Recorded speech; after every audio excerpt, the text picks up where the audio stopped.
C'est le printemps, il fait beau, on a envie de jardiner. On ne jardine pas dans les Hauts-de-France comme on jardine dans le Sud, par exemple. Et pour ça, Marc Delru, vous aviez sorti un bouquin en 2018 qui s'appelle « Jardiner toute l'année dans le Nord-Pas-de-Calais » et que vous avez d'ailleurs amené avec vous. C'est un bouquin qui marche toujours très bien. C'est quoi les grandes lignes? Qu'est-ce qu'on peut apprendre dans ce bouquin? C'est entretenir sa pelouse, c'est fleurir son balcon, c'est... Exactement. Alors c'est ça, mois par mois. Hein.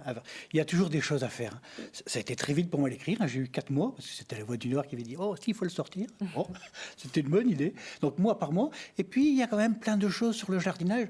Je jardine depuis pépé, j'allais dire, ça fait quelques années déjà.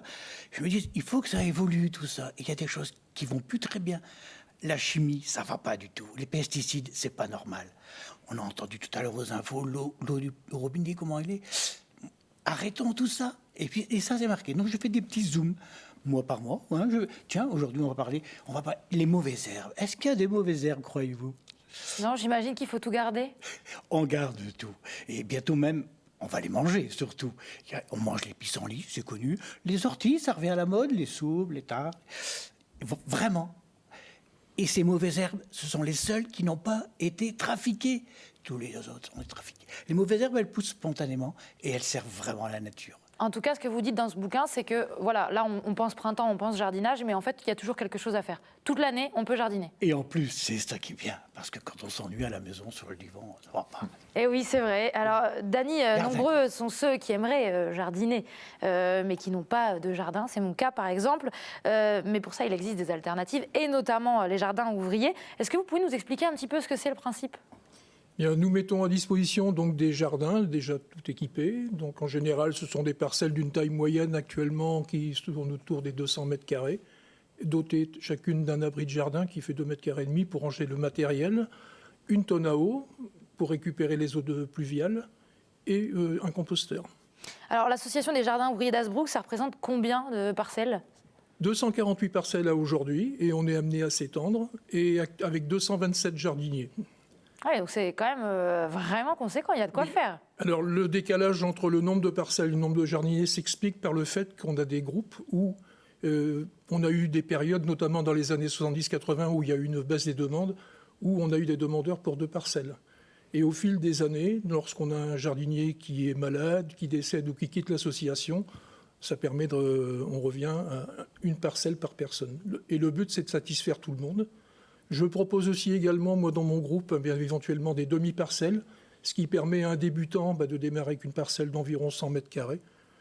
Et puis après, si la personne se prend au jeu, l'année suivante, si ce que j'appellerais le colocataire arrête, on lui propose de reprendre le jardin ou on met quelqu'un d'autre. Marc, vous aussi, vous avez un jardin ouvrier. J'ai cette chance-là. Ah oui, c'est du bonheur. Alors effectivement, comme vient de dire Dany, les parcelles parfois ont été malheureusement trop longtemps abandonnées.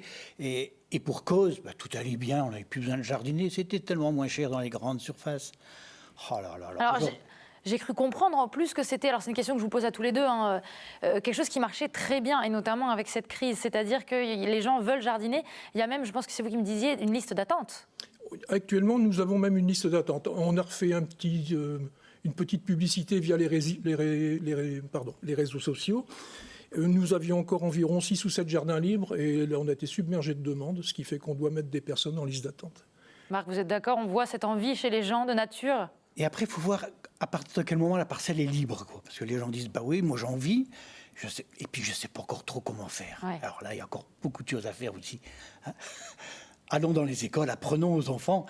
Mais justement, c'est ce que j'allais dire, c'est que ces jardins, et notamment les vôtres, ne sont pas forcément à destination que des particuliers. En tout cas, vous travaillez avec des groupes scolaires, des associations même, c'est ça ? Alors actuellement, moi j'aime bien, c'est un peu mon dada de président, c'est que j'aime bien travailler avec les scolaires et puis d'autres publics. En fait, on est ouvert à tous les publics.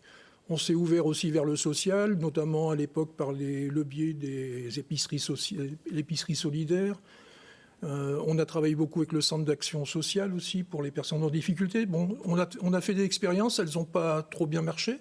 Par contre, on s'est ouvert aux écoles, donc on incite les scolaires à venir visiter les groupes, beaucoup les maternelles, les petites moyennes sections, jusqu'au CM1, CM2. J'ai également un lycée technique avec lequel on a fait un petit partenariat parce que depuis 2 ans, ça s'est fait à l'initiative de mon prédécesseur, On installe maintenant des ruchers dans les jardins aussi, pour la préservation de l'espèce notamment, et puis favoriser la pollinisation. Ouais, en tout cas, il y a plein de choses à faire et plein de choses à apprendre. Marc, vous travaillez vous aussi main dans la main avec les scolaires d'ailleurs. Vous sentez les enfants, ça les intéresse tout ça? Les instituts, ils ne savent plus quoi faire tellement ils sont pressés d'y aller. Et puis après, on veut rester le plus tard possible. Et quand est-ce que tu reviens, Marc? Et quand est-ce que tu reviens? Qu'est-ce qu'on est bien? Et on découvre vraiment, c'est autant eux que nous. Parce qu'il faut qu'on soit remis en cause par les enfants. Ça, c'est vraiment important, quoi. Parce qu'on pense qu'on a la solution. Mais non, pour jardiner, il y a plein de solutions.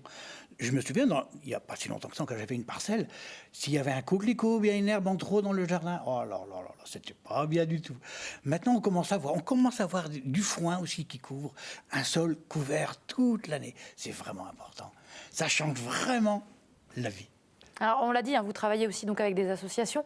Oui. En quoi est-ce que vous pouvez aider ces gens? Alors, vous avez un nouveau partenariat peut-être? Alors, j'ai un partenariat qui prend corps, là. Donc, en fait, on attend la signature, mais en fait, ça va être que les papillons blancs. Donc, en fait, les personnes handicapées.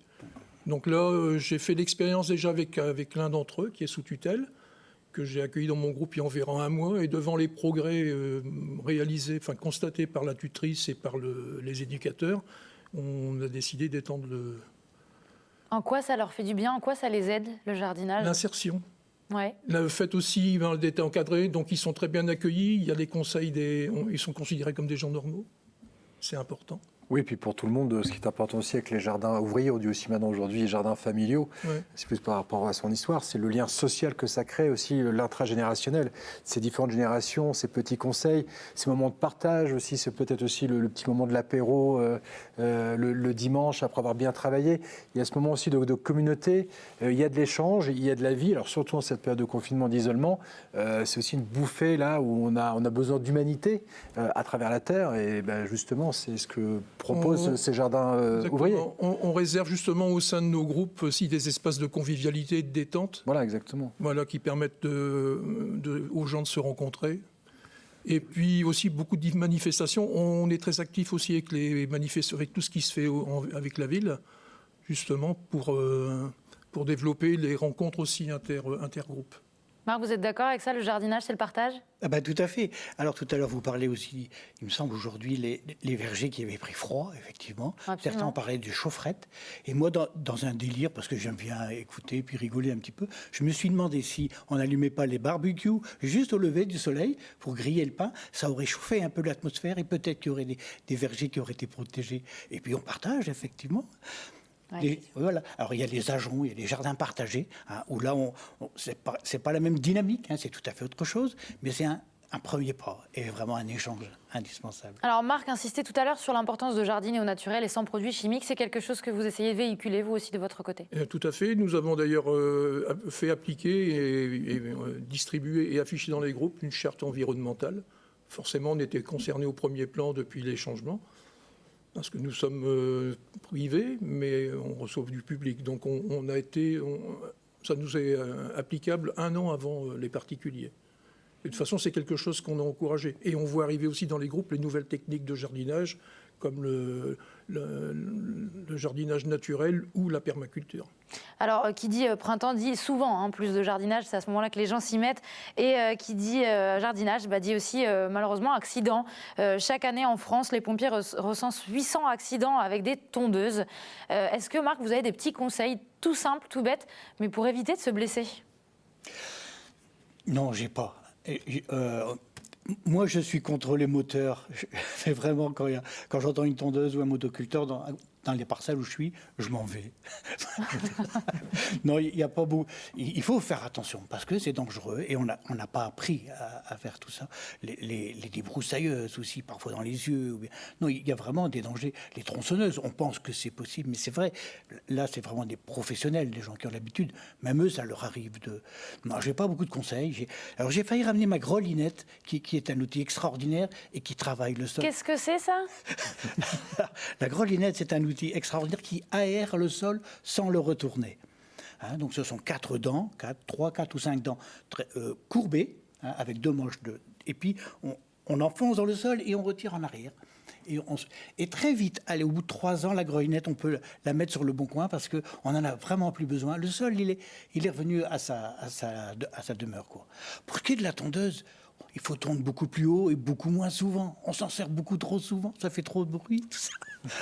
Alors, vous l'avez évoqué, hein, on l'a vu ces derniers jours qu'il y avait eu pas mal d'épisodes de gel et ça a été assez désastreux, notamment pour ceux qui vivent de leur récolte. Ouais. Ça impacte aussi les jardiniers comme vous? Ah oui, tout à fait. Ben oui, on a dit, tiens, en faisant le tour cet après-midi, ah bah lui, il y a eu quelque chose, quoi. Alors, et il faut parfois pas grand-chose. Alors, moi, je dis toujours, il faut des haies tout le tour du jardin. Et je dis pour les agriculteurs, une surface de 5 hectares, c'est bien suffisant. Alors peut-être que ça devient difficile parce qu'on a des grosses machines, mais peut-être qu'il faut revenir à ça. Et peut-être qu'il ferait moins froid aussi dans les... Et puis multiplier, mettre plein de choses différentes. Ne pas mettre qu'une vigne, mais peut-être un pommier par-ci, par-là, un poirier. Et la biodiversité. Ça, c'est vraiment... L'importance de la biodiversité. Alors, une petite dernière question très rapidement. Si je veux me faire un joli bouquet, c'est quoi les fleurs de saison? Comment ça marche? Il y en a? Là, il y a la lunaire, il y a la pulmonaire, il y a le myosotis aussi qui est là en ce moment. Il y a les pulsatiles. Oh, j'ai découvert ça récemment. Mais c'est très bien en fleurs, hein, c'est magnifique. J'ai vu aussi des doroniques, un peu de jaune quand même. Tout le reste est bleu. Cette année, il y a beaucoup de bleu, des violettes. Là, il faut avoir la patience pour que... Eh ben, merci beaucoup, messieurs, d'être venus sur notre plateau. Moi, j'ai appris plein de choses. J'ai pas de jardin, mais je vais commencer par essayer de maintenir mes plantes en vie, personnellement.